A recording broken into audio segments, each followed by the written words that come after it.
This is NASA TV.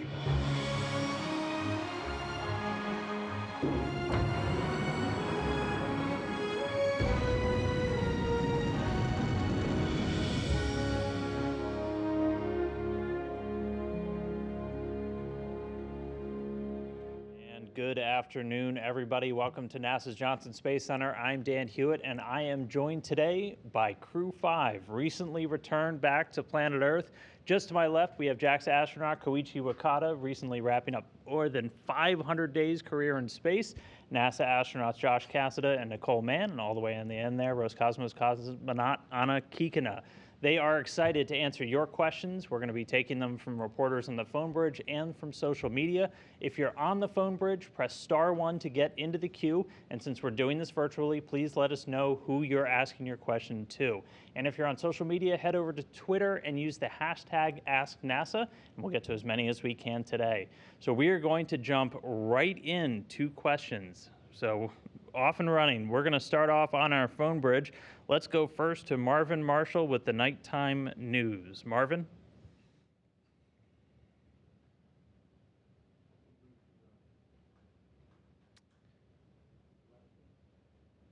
Nothing yet. Okay, I'm going to...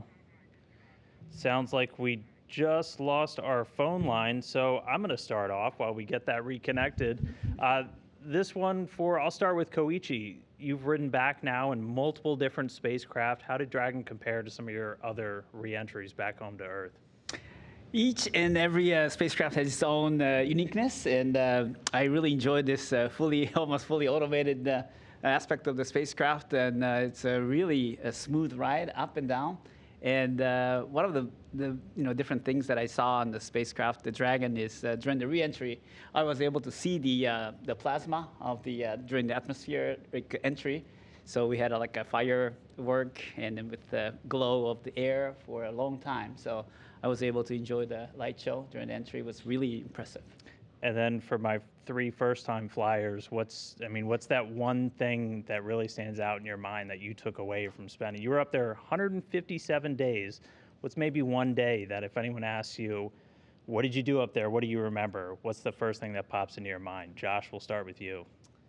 Boy, that is a tough one to narrow it down to one. I think the top 2 that immediately come to mind, one was late in the mission. I thought I was up earlier than everybody else, and I went to go use the restroom, and it turns out I was at least second because Duke was down in the cupola. And I heard her down there. She called me down, and we saw the most incredible aurora. It was absolutely breathtaking. We just went in there, and I'm sorry, it seemed a little selfish, but we just absorbed it. We didn't have the skill set yet. We hadn't consulted with Koichi about getting some photography done in that setting, but we just kind of hung out in there, and it was just so powerful. We did get some great shots the next day, but I really think that first day was just breathtaking. And then in terms of professional satisfaction, for me, it was our second spacewalk. For me and Frank, when we went out the door, when we came back in, it was just this overwhelming feeling of everybody had done their job. Duke had just done such an amazing job getting us out the door. Koichi flying me around and putting me where I needed to be to get the job done. The teams on the ground, just absolutely flawless execution. And we only could do it because everybody did their job incredibly well. And that, I wasn't expecting that kind of emotional reaction. The nice thing is tears don't run down your cheeks in space, so we just called it allergies when I was in the airlock, and we had gotten the work done, and our flight director, Zeb Scoville, got on the loops and kind of put it all in perspective. So those are the 2 big ones that pop out for me. All right, Nicole? Those were 2 big ones. I totally agree, and it's tough to choose. I think one thing that was interesting for me is towards the end of the mission, I went back and I read my journal from the beginning of the mission, like that first week. And it was so cool to remind myself of that perspective that I had those first couple days in space, that first time floating around in 0G and seeing everybody. It's something that I don't think you take for granted, but you get used to. You get used to looking out the window and seeing our beautiful planet. You get used to just floating around and tossing an M&M, to your friends when you're eating. And so it was fun to kind of go back and reflect on what that feeling was like in the very beginning. And then when Crew 6 arrived, it was cool to see it through their eyes for that first time. You know, when you get out there and you're floating around and you're kind of unsure and you're unsteady, and to see how quickly Crew 6 was adapting, to see how quickly they were picking up on, you know, all the maintenance tasks and all the daily tasks that we were covering during handover. You can see that journey in yourself and in your crewmates, how much you change during that time and how you adapt. And it was really nice, I think, just to take a moment and to appreciate that and have that perspective. All right, now Anna, favorite memory. Ну, первое, что меня поразило и впечатлило, когда я оказалась на станции, это то, вот как только мы прошли через вестибюль и оказались в станции, что это действительно все реально. Это существует. Второе, что меня впечатлило, когда мы оказались на российском сегменте, я полностью увидела, что максимальное соответствие с макетами, на которых мы проходили подготовку. Как будто я оказалась в тренажерах. И это меня очень порадовало. Все выглядело знакомо. И Well, I will start with the first thing that really impressed and surprised me when I got onto the ISS, right when I flew through the vestibule, is that it's really real. It exists. Here it is. And the second thing is when we got to the Russian segment and I saw everything, I realized that it matches perfectly all of our mock-ups and of all of our simulators. And it was really comforting and reassuring because it was like I was seeing something that I already knew, something that was familiar. А дальше время просто за практикой. Нам очень здорово ребята предыдущие передали смену, все показали, рассказали. И мы с нашими ребятами, нашим экипажем прекрасно влились в работу. И дальше дело за малым. Просто делать от начала и до конца. И действительно, наше расписание было спланировано с самого раннего утра и до позднего вечера. Работы было очень много. Как по обслуживанию систем станции, так и всевозможные эксперименты и дополнительные работы. And then the next thing, we just had to practice. So the handover was very smooth. The previous crew really told us how to do everything, explained the ropes, showed us everything, and then we just had to dive into it and begin doing it. And we did it well, and it was a really smooth transition. And from morning till evening, every minute of the day was planned out for us. There was a whole lot to do, including both servicing the station and performing all of the experiments. All right, thank you, Crew 5. Now, we're going to see if we've mastered this whole phone technology. We're going to give it one more shot. Let's start with Marvin Marshall with the nighttime news. Marvin? Awesome. Thank you very much, Dan. Can you guys hear me? Gotcha. Got you loud and clear. Awesome. Sounds good. Well, good afternoon. I'm Marvin Marshall from the Nighttime News and Space Report on Twitch TV. My question is for all of you guys here. Could each of you share a hilarious moment?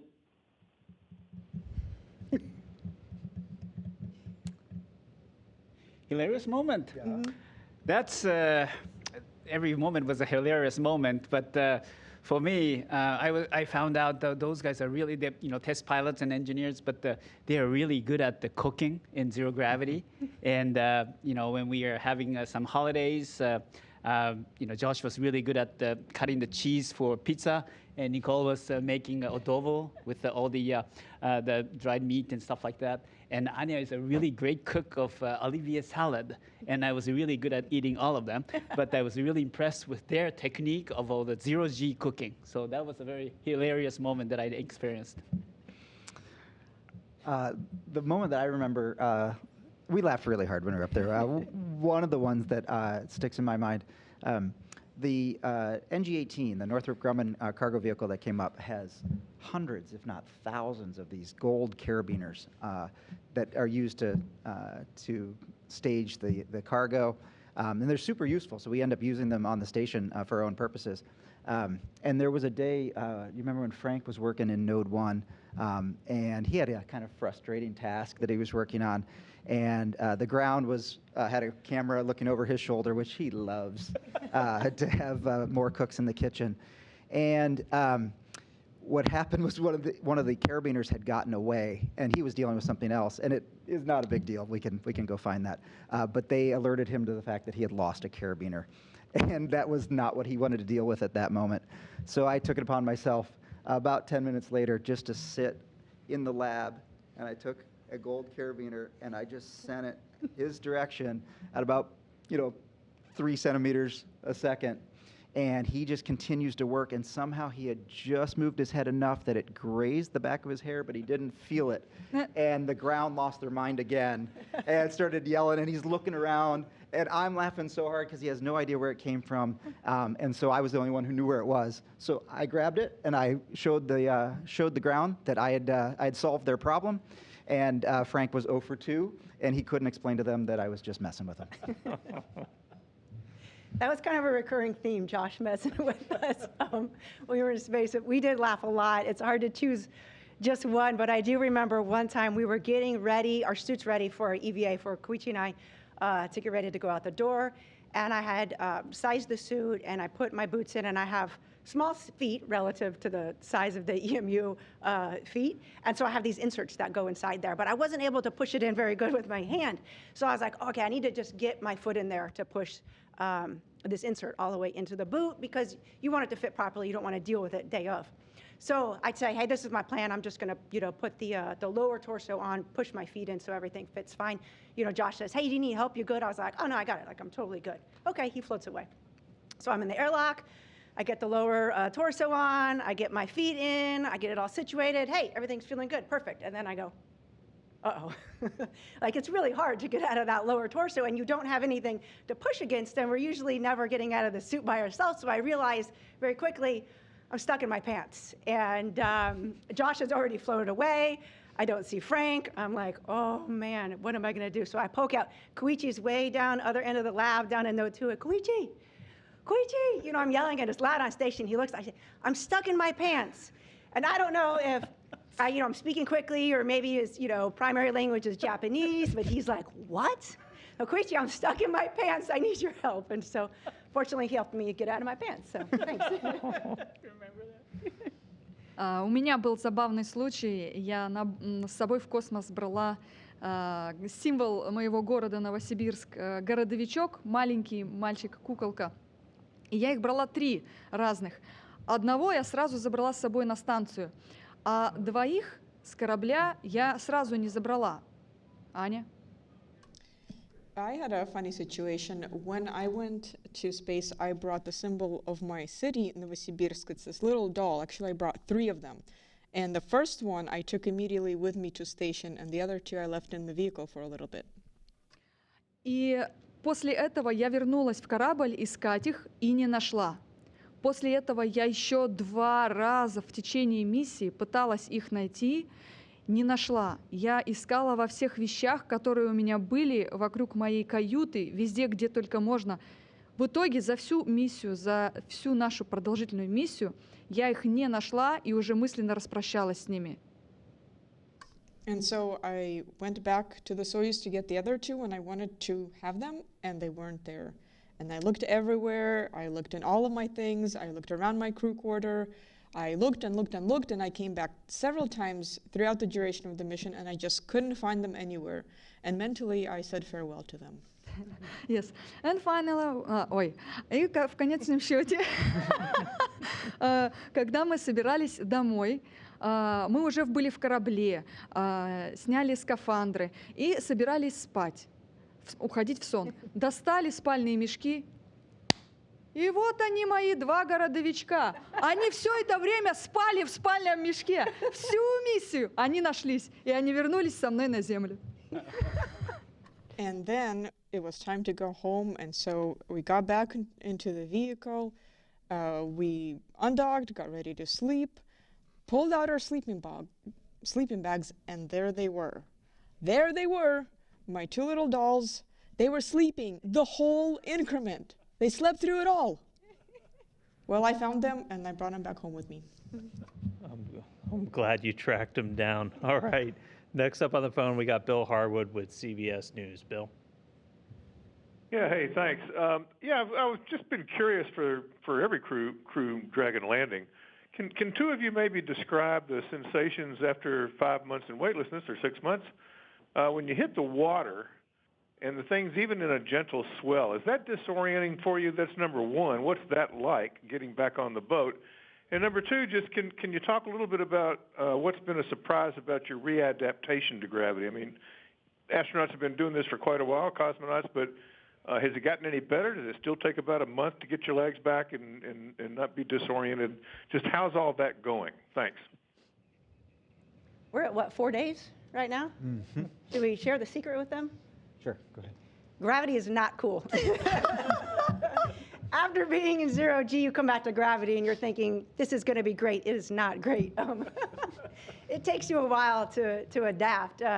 You know, we have trainers that help us, you know, with their strength and the balance, but I think we're 4 days into it. We're still a little bit wobbly. But I think to your first question, coming downhill, really the landing wasn't that significant. But feeling G for the first time. So when we start re-entry, we have a G meter, we could see the G rise. And we all commented, okay, here we are, we're at half a G, it's starting to rise. And like half a G, holy smokes. It felt like somebody was sitting on your chest and pushing you down. You're only at half a G. And so by the time we were at 4.5 Gs, you're really getting smushed into that seat. You're really focusing on just breathing. You can feel your tongue in the back of your throat. And it's just amazing because it's so powerful and so strong. Even though you know that that's going to be the profile, it's still amazing. And then the drogues coming out and the chutes coming out, those are pretty dynamic events, and you're really swaying around. So by the time you get to splashdown, it's just poof, you know, you splash down. We had calm seas and light winds, but you get a little bit of a Dutch roll kind of going on. And so you can definitely feel that, and it definitely made me feel a little bit tumbly. For me, you know, Nicole's right. The Gs are a little surprising. I mean, even if you're ready for them. But I took it upon myself to kind of keep everybody aware of what the Gs were as we were all doing our own different tasks, but just to kind of let them know where we are and where we're headed. And I remember calling out, you know, 4.5 Gs or so. And for me, it was really strange. My inner ear started doing its thing that it hadn't done in almost a hockey season. And so I noticed that I had to like lock into the frame of the display, and my eyes kind of did this. It was like the Matrix. It was like a glitch in the Matrix where I would tumble maybe 5 degrees and then instantaneously end back up, and then tumble 5 degrees, and just kept doing this like every 2 to 3 seconds. And that lasted until we were back down to probably about 2.5 or so. So thank goodness it wasn't permanent. But I agreed that, you know, it was. It felt to me it felt very similar to what you would experience in a ride that was trying to simulate a reentry. You know, the sounds of the vehicle. I thought, well, that clearly somebody's playing an audio loop, right? This isn't actually what it sounds like, but it does. It sounds just like doing a ride at a big amusement park. At least that's what it felt like to me. All right, next up, we're going to go to Elizabeth Howell with Space.com. Liz? Hello, welcome home. This one's for Nicole. Do you mind reflecting a little bit upon your journey that brought you to be the first Native American woman in space, and how, while you were up there, you were trying to talk to various groups to inspire the next generation? Thanks. Absolutely. You know, my journey, I think, is one that kind of evolved as I grew. And so I didn't have it all figured out when I was young, and I didn't know, you know, really what it meant to be an astronaut, who became an astronaut, or how that even was possible. And so it wasn't until later on in life that I really started considering that career path and looking at the different opportunities. So I think it's really important for all of us astronauts to share our journey. We all have unique journeys on how we became an astronaut. We have all unique dreams and aspirations. But the one thing that we all share in common is that we're very passionate about what our jobs were prior to becoming an astronaut. We're very passionate about the work that we do on board the International Space Station.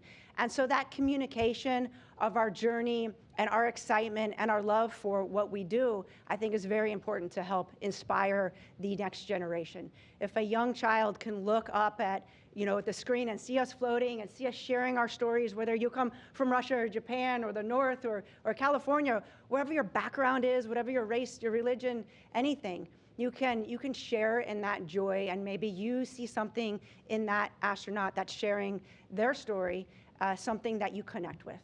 And maybe that's the one thing that will help motivate a child to reach for those dreams. Maybe that's the one thing that will give them that additional discipline they need to not only establish that dream, but then go out and be successful in conquering that dream. So I think that's something that we all share in common, and it's very important. Thank you, Nicole. All right, we're going to jump over to a couple of questions from social media real quick. This first one I'm going to give to Koichi. This comes from a woo-woo. I hope I pronounced that right. We've heard food tastes different once you're in space. Does your mind flip? Does food taste different once you come back to Earth? Actually, that's a really good question. As far as I'm concerned, I think food did not taste differently in space, in zero gravity, on my short and long flights. And this time, of course, I longed for fresh food when I came back. The food in space station is really good, but we rarely have fresh food like salad and stuff.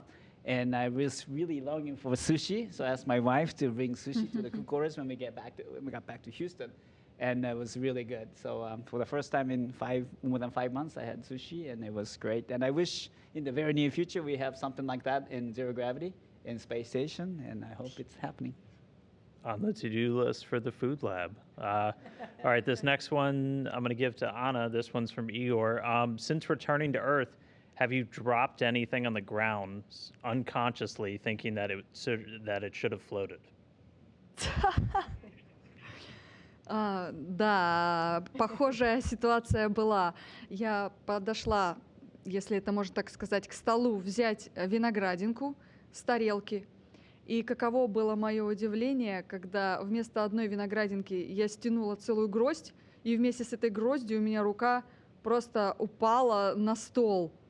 И там уже какими-то движениями я оторвала себе эту маленькую виноградинку. Yeah, I had something similar happen. I came up to the table to grab a grape from the table. And imagine my surprise when, by grabbing one, I ended up grabbing a whole patch of grapes. And then my hand just fell onto the table instead of gently lifting everything. So then I had to work my hand up and work the one grape off the rest. And only then I was able to go free. All right, this next one I'm going to give to Josh. So this is from Roger. He said he was waving to you from the beach and wanted to know if you could see him. Roger, I was waving at you. I don't know. Our windows are smaller, so you might not have seen me. So we did, Koichi's right. The view was incredible on the reentry of that plasma, right? That soup of ions and doing its thing. I actually thought these colors, I wasn't expecting those. I mean, we saw pink, we saw green, we saw bluish kind of at some point.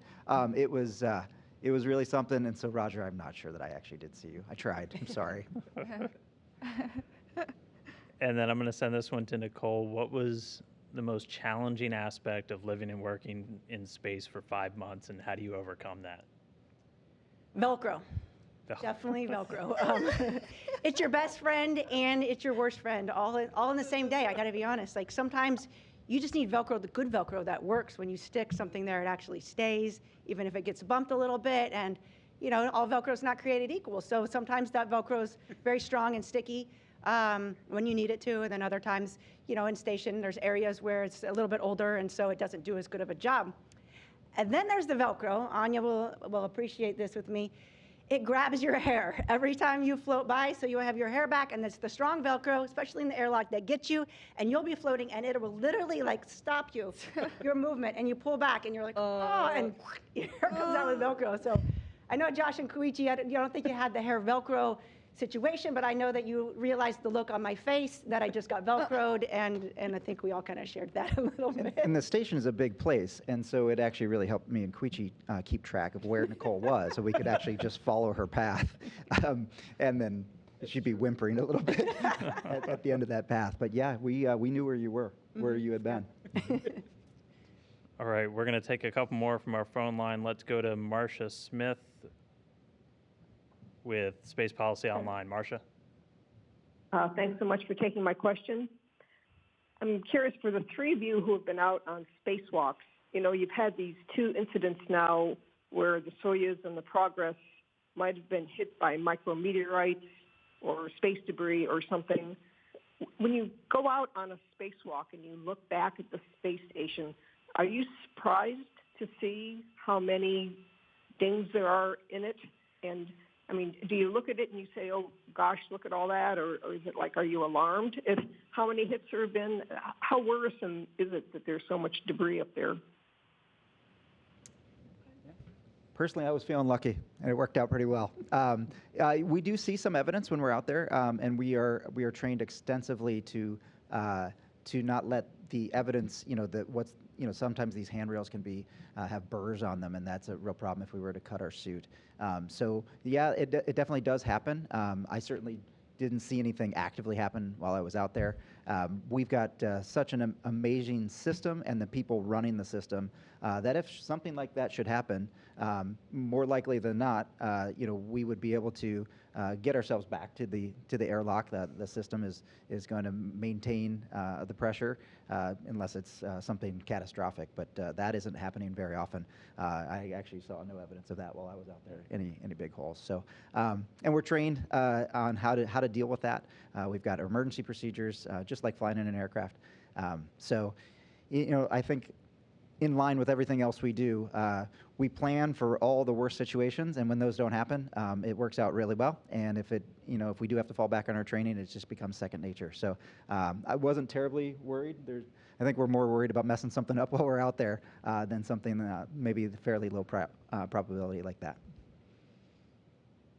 All right, next up we have Yusuke Toniyama with Yomiuri Shimbun. Yusuke, go ahead. Can you hear me? Yes, we can hear you. Okay. Thank you for taking my question. Yusuke Tomiyama, the Yomiuri Shimbun Japanese Daily. So my question is to Wakata-san. You marked fifth space flight on this Crew 5 mission. It's the highest record among Japanese astronauts. Let me ask you your next goal. So do you want to fly to the space more? How about your ambition on lunar mission? Thank you. Okay, that's a good question. Of course, space is my passion, and as far as I can fly, I would like to keep flying. But Furukawa-san, Satoshi Furukawa is flying on the Crew 7, and I would like to support his training and then flight. And also, we have selected new JAXA candidates.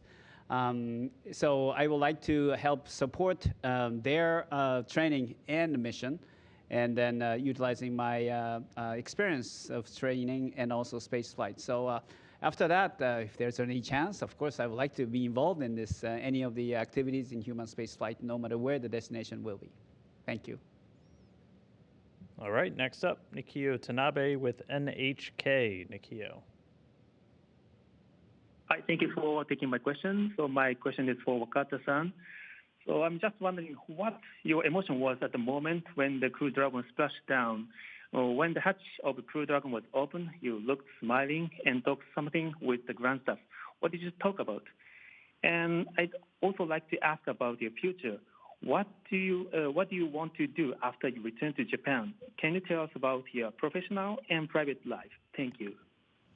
Okay, what do I want to do after I return to Japan? That's a good question I have to think about. I think I still have some time. Yeah, eat sushi, the good sushi, and then good ramen noodles, and especially in my time in Fukuoka, I really have good memory of having good ramen there. So I really like to do that. And beyond that, it's still I would like to think about, but definitely I would like to be involved in human space exploration, utilizing my experience, and. At the touchdown, I really felt, what happened in the last 5 months was really in a dream. And it's wonderful to have accomplished so many things with a great crew, with a real can-do crew here. And on board the space station, we have our crewmates on board the station, the Expedition 68 crew. We have encountered actually a lot of issues, technical challenges, but we coped with all of these with the support of the ground people. And that's what human space exploration is all about. With the great teamwork, we will be able to overcome the difficulties that we face, and we achieve so many things in the utilization of the space station. So I hope this collaboration, international collaboration, and also the commercial partners' collaboration will continue to expand our presence in the low Earth orbit and to the Moon and Mars beyond. So I would like to be involved in this human space exploration no matter where I work, and that's my dream. Thank you. Mm-hmm. All right, looks like we're getting to a couple of follow-ups now. Let's go again to Marvin Marshall with Nighttime Space News. Marvin? Hi, thank you for taking another question. It's Marvin again here. Now, I'm curious, and this is for, Nicole or Josh and whoever wants to chime in here. How was the sleeping aboard Dragon, and where did you guys all sleep? Did you guys sleep above the display? Where was your, sleeping positions? And, I just want to apologize. My last question got cut off there. But, I really want to extend my heartfelt gratitude to NASA for allowing me this opportunity today. And welcome back to the incredible Crew 5 astronaut. Thank you again. Awesome. Thank you so much. Sleeping in Dragon was pretty comfortable. I think the going uphill, so for after launch, we had about 29 hours in Dragon before we docked to space station. We all slept in our seats. And I think I kind of, I slept, but I would always wake up at every jet firing and sometimes turn on a display just to be aware of what was going on. And it was all such a new environment. So it was a very light sleep, I would say. And then towards the end of the mission, once Crew 6 came on board, we turn over our crew quarters to the new crew. And then we're all kind of in a camp-out state. So we move and sleep in a different location. And I had the privilege of sleeping in Dragon during that time. And that was really special, very unique opportunity for me. So it was about a week. And I just slept in Dragon really underneath the seats with one bungee to keep me from floating around. You don't need the support of the seat or anything since you just float in space. But the one thing that was really a treat is that you can wake up in the morning, take the window shade off, and drink your coffee and look out the window and just marvel at our beautiful planet. Watch the sunrise, watch the sunset. That was very, very unique. And then coming back home, I slept underneath the seats again, where I had slept for the past week, and everybody else slept in their seats. Again, I think we all kind of sleep for a couple hours and then, kind of wake up, think about where we're at, what's going on, kind of double check, and then kind of go back to sleep. So I'd say in general it's comfortable, but your mind is not totally at rest because you're about to, return to the planet. So there's a lot going on up there.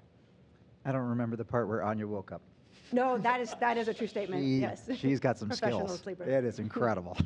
I'm jealous. All right, next up, let's go to Sophie Sanchez with Cosmic Chicago. Sophie.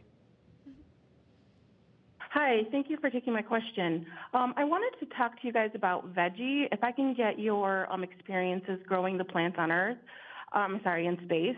I know that for the past veggie experiments, it was more to look at the tech demonstration that we could grow, how the tech and the habitats for the plants worked. But this time around for Veggie 5, you guys are supposed to be looking at the organoleptic assessment and reaction, how you guys interacted or felt growing the plants. Can you guys share a little bit about your own organoleptic assessments of growing plants in space? Thank you. Yeah, I had a privilege to work on the veggie experiment, and it's space station inside. There's all like machines and computers, and it's really rare to see living creatures other than human beings. So actually, it's really soothing to be able to touch the living things like plants. So we grew tomatoes on the Veggie 5 mission, and pretty much every day, we added water and checked the condition of the plant, and it was very soothing for me to be able to see that. And unfortunately, I didn't have a chance to eat it, but Frank and crew members of Crew 6, Expedition 68 to 69, will be able to harvest it, and I really envy.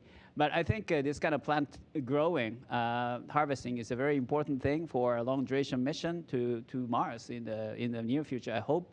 So I think we have been doing excellent experiments, how to grow in the hydroponic and aeroponic manner of the plants for future exploration missions. And I was very fortunate to be able to participate in that experiment. Thank you, Koichi. Next up, let's go again to Elizabeth Howell with Space.com. Liz. Thanks for finding me again. This would be especially for Nicole and Anna, I suppose, but anybody can chime in. Can you just talk about the significance of Women's History Month and about the contributions of diversity in making space a fairly awesome place? Thank you. Begin. Of course. So I think it's important that we celebrate each type of unique event As I spoke to before, it's really so that you can kind of share that journey and help inspire the younger generation. I think the diversity that we have in the U.S. Astronaut Corps and in our international astronaut and cosmonaut corps is really incredible. It's a great reflection of the diversity that we have on planet Earth, and that's so important to recognize. We're, I think, getting to the point, too, where that is not really as much news as it used to be in the past, right? The fact that a woman was flying to a space or that a woman was doing a spacewalk, fortunately, we're finally progressing, I think, enough to an era where that's common nature. You're going to see with the Artemis mission, when we go to the moon, you're going to see, women, you're going to see people of color, you're going to see all different types of people be a part of that Artemis mission. And that is really reflecting who we are as a human species. And that includes all of our international partners as well. And so I see this as a great thing to celebrate. Of course, we're not totally there yet, right? There's still areas in the world, areas in the United States where we have barriers, and we're working to overcome those. But it's great to also celebrate the progress that we've made, where it is the capable and the certified that are selected for a mission and to execute that mission. Никол говорит абсолютно правильно. Я могу от себя добавить, что человечество на Земле представлено двумя полами, мужским и женским. И это нормально, когда два этих представителя человечества развиваются в космической отрасли и представляют ее в космосе. Мало того, что... Ань, давай. I fully subscribe to everything that Nicole says, and I would add that here on Earth we have two genders, and so it makes sense that representatives from both of them are up in space, developing space and exploring space together. В каждом человеке, все знают, есть определенное соотношение энергии инь-янь, если мы говорим об этом. И в целом многие говорят, и доказано, что наиболее полноценные рабочие команды и экипажи, и группы людей, где есть определенное соотношение как мужского, так и женского гендера, они друг друга уравновешивают, дополняют, украшают, и более эффективный результат работы, когда идет она совместная. And there is this concept of the yin and the yang, and it is well known that different teams, groups, partnerships are at their best when there's a representation of the yin and the yang, of the female and of the male. Teams are more effective, they are more successful, and they are more productive as groups. Более того, если мы говорим о том, что идет вопрос развития человечества как в дальнейшем заселении каких-то других планет, переселении человечества, то мы должны готовить оба существа, как мужскую, так и женскую особь, к тому, чтобы они были готовы переместиться участвовать в длительных космических полетах на дальние планеты и быть способными и работоспособными к дальнейшему развитию и продолжению рода человечества. Поэтому оба пола необходимо, чтобы участвовали в космической программе. And if we're talking about developing humanity in other planets and extra long space travel to those other planets, then it makes all the more sense to prepare both men and women, males and females, to go to those planets, to be ready, to be strong, to have high levels of endurance, so that they are functioning well when they reach those planets. And that's why it makes sense to have both representatives do space exploration. All right, thank you, Nicole and Anna. We got one more on the phone bridge, Marcia Smith from Space Policy Online again. Marcia? Well, thanks so much for taking a second question. Mine is for Nicole. You gave that very entertaining story about your spacesuit incident. Earlier today, Axiom rolled out their prototype of their lunar spacesuit, and Collins, of course, is developing a new one for LEO. Are you and the other astronauts being brought into the discussions on how to design these to make them easier to use? And what one piece of advice would you give them? So in general, yes, NASA is being consulted quite a bit on the development of the new spacesuits, and they're looking at a wider range of body types that can fit into these spacesuits, and rightfully so, because we're all unique and we have different heights and different widths, and so it's very important that we make a spacesuit that is adaptable, and so that you're able to function and get the job done more effectively in a spacesuit that fits you personally and that is adaptable to fit a variety types of people. Since we've been, on board the International Space Station and just returning, I have not personally been involved, and unfortunately, I was in testing this morning, so I didn't get to see the rollout of the new suit. But I know we're all very excited for that suit. The EMU is a great suit, but it is some antiquated technology. And so I think what we'll see with these next generation spacesuits are not only the ability to adapt to different body types, but also the use of computers or imaging that gives you more information to understand and easier to use that spacesuit for really everybody. And so this next leap in a generation, I think, will make our capabilities on EVA much more effective. All right, and one more on the phone bridge, Manuel Mazante with the Espacial. Manuel? Yes, thank you. How are you? A question for anyone of the crew.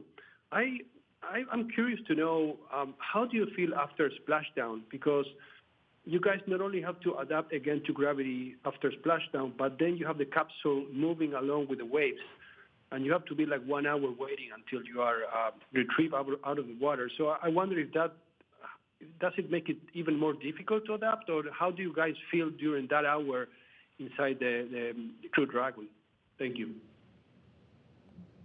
Well, that last hour was the 30th hour we'd essentially been awake, so we were pretty beat.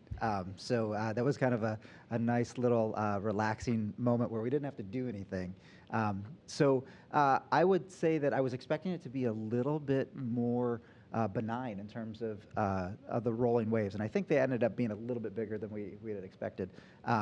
But personally, I felt fine. I didn't feel sick, but I was the first one to get moved out of the Dragon. Apparently because I'm the biggest one on the crew, which just says we have a small crew if I'm the biggest guy. So we have some incredible people who are taking care of us. Most of them are former PJs from the U.S. Air Force. And so they came and moved me first, and I don't know if you guys saw it, but that was probably one of the more exciting parts of the deorbit. They moved me pretty quickly. And so I moved. They got me where I needed to be because they're big and strong, and they got me right where I needed to be. And then when I went to get out, still feeling good, and the problem I had was my body really, really wanted to lean forward. And it took a couple other big guys to make sure that I didn't do that a little too much. But that hour, I actually enjoyed that. It was a nice little calm respite before we got back to real civilization. All right, that's going to do it for our phone bridge. Got a couple more on social before I let you guys free. This first one's from Dane for Koichi. Where'd you get your sushi once you got back to NASA? Ooh. Actually, I have to ask my wife.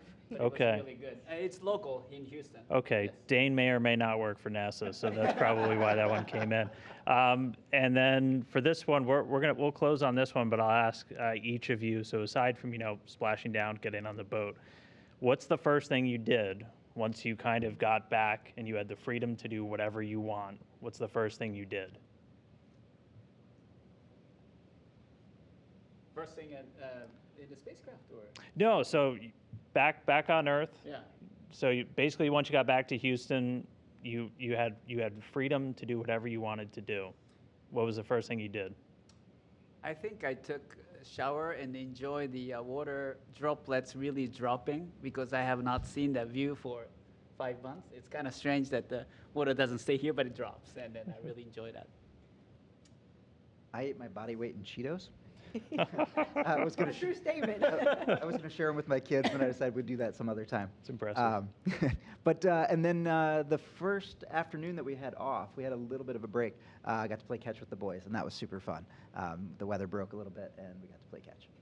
So we joked before we left, like, how were you playing catch? Did you make it all the way to the kids, or was your toss a little messed up from these guys can verify I never got good at throwing things in space, which meant I was still able to play catch when I got back. All right. That's a skill. For me, it was that first hug with my husband and my son. You thought about it, and it's going to be great to see them. But the second I got that hug, I just held on for probably way too long. I don't know. It was the greatest feeling in the world just to be connected with them in that way. You know, of course, we have pretty good connection with phone calls and some, you know, FaceTime type of audio-visual calls, but really that first hug was special, and I'll always remember that. Ну, если говорить обо мне, как только мы добрались до места, где проводится реабилитация, я тоже думала, что первое, что я захочу, это принять нормальный душ, и чтобы вода сама сливалась с волос. Но оказалось, что самым прекрасным было лежать на боку и ничего не делать. Well, if you ask me, I imagined that when I got to the place of rehabilitation, I would also enjoy that shower and just to have all that water on its own drain away from my hair. But actually, it turned out that even more than that, I enjoyed just laying on my side and not doing anything. All right. Well, that's going to do it for us. I want to thank everybody for calling in and sending your questions on social media. To Crew 5, welcome home. It's great to see your smiling faces back here on planet Earth, and it's been a pleasure to work with you over the last couple of months while you were in space.